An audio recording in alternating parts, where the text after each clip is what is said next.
Sure.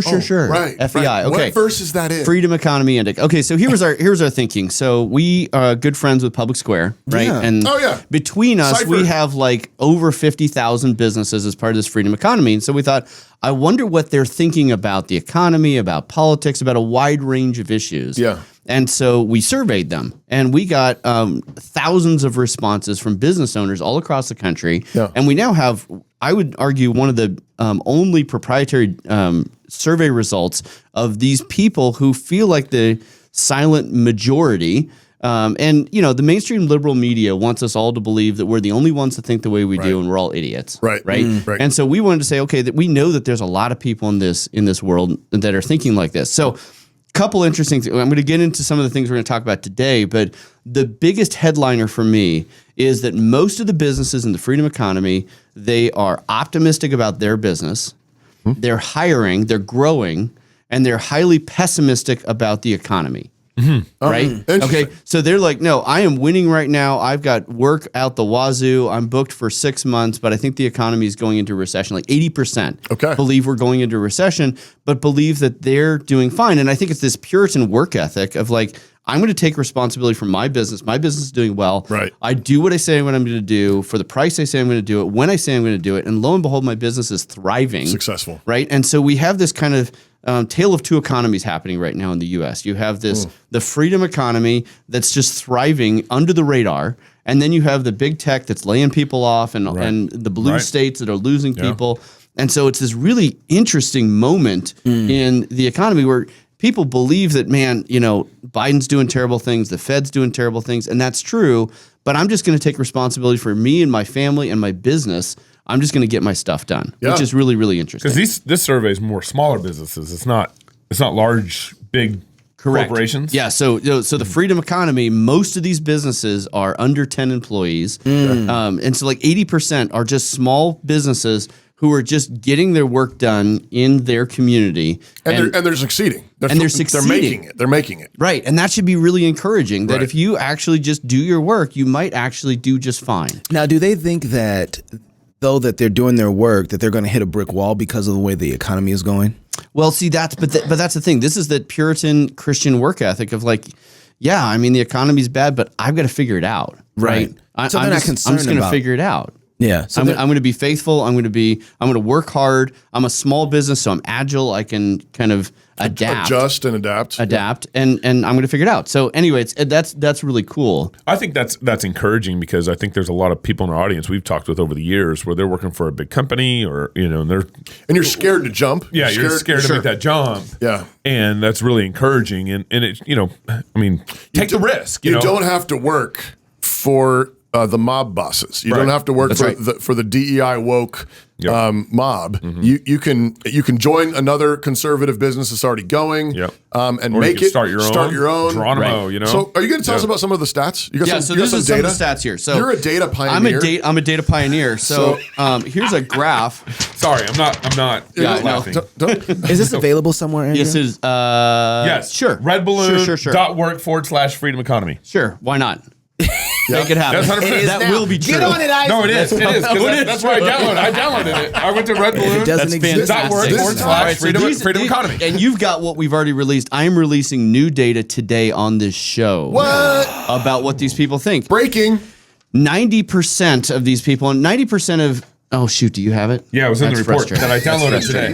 That's frustrating. But I'm a pioneer also. Dang it. I want to be a pioneer. But so like 90% of people don't agree on anything. But 90% of these people, thousands of businesses believe that the Biden administration is harmful for the economy. It's incredible. That is not shocking. Right. That is not surprising. No one in this survey said that he was outstanding for the economy. No, zero. Right. Yeah. Zero. No one said he was even fair. No. Okay. They had a couple people or a couple of businesses said he's neither good nor bad. Okay. Some people said he's poor, but like 90% said right. That's incredible. Okay, keep going. I want to ask a question. Other things that they're worried about, less than 50% are worried about racial tension. Okay. Almost 50% though.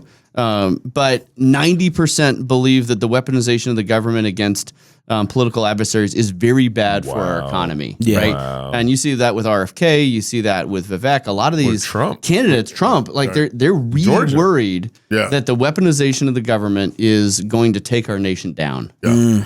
Right? And that's terrifying. And it's funny because they're thinking about this as a business. As a business. They're not thinking about like, in and relationships. businesses, we're always thinking about, what are our risks? Where do we need to be thinking about you in the need future? you need relative cultural and political stability. That's right. To have business success. That's right. You need to have predictability. Which is why the racial stuff is a problem too, because Sure. it destabilizes society. That's right. Destabilization is really concerned for these people. Because you as a businessman, you make plans. Yeah. You have to count on certain You want things to be predictable. trends Yeah, and predictable. that's right. But if you have this big whale that's right. it's disrupting everything constantly, you can't make plans. Biden's the well. Biden's the well. That's right. Yeah. I'm at the state. Behemoth. People, they're worried about the increased transgender ideology in the public schools, which is interesting as business people. They're still like, hey, that's my future workforce. Yeah. And they do care about social issues, right? And that's the advantage of small businesses. They're actually not just focused on how do I make my next $1 billion? It's how do we build a society? Because I think we've lost this vision of small businesses in community, building the community. Yeah. And when you have a lot of these small businesses, when we've talked to now thousands of these small businesses, they care about their communities and their economies, which includes the transgender issue in the schools. It strikes me that the small business in many respects is kind of what the household was in the ancient world. Yep, that's right. So when you read in the household codes, you always have, it's husbands and wives and children, but then you always have the servants section. And I think there's a lot of overlap there. It's not exactly the same, but good entrepreneurs, good businessmen care for their employees and provide for them. And that's a personal relationship. And everybody wins. But when you're a small welding shop in a community, you care about the community in a different level than if you're a multinational, right? And that's right. And there are 32 million small businesses in America. 32 million. So that is the lifeblood of our economy, and they're mostly silent. And that's what we wanted to try and capture some of that voice. Those are the people who are getting the stuff done. And unfortunately, the big multinationals who have the lobbyists in D.C., they're the ones who get the stuff. But these are the people who are getting the stuff done, which is really interesting to me. So, all right, keep going. They think that the government-mandated DEI and ESG is extremely harmful, has a negative impact on their business. But they're smaller companies. How are they getting affected by ESG? Because they are their supply chain, right? No matter how small your business is, you're not your whole supply chain. You don't have vertically integration, right? And so all of a sudden you're like, okay, I'm worried because the people that I buy stuff from are more concerned about the environment and the latest social good rather than, and it's not really a social good, but what they're told is they're more worried about that than actually getting the product across, right? I talked to people at Silicon Valley Bank after they went out of business, some of the employees, and they said, we did weekly microaggression training. We did weekly microaggression training, and what's worse is the credit people knew that the bank was going to fail, but they knew that if they went and talked to someone, particularly if they had a different skin color, that would be considered a microaggression. Therefore, they would get fired and defrocked and tarred and feathered. And so they didn't say anything, right? And so you lose the innovation. And so those policies have a huge impact on small businesses all across this country. Man.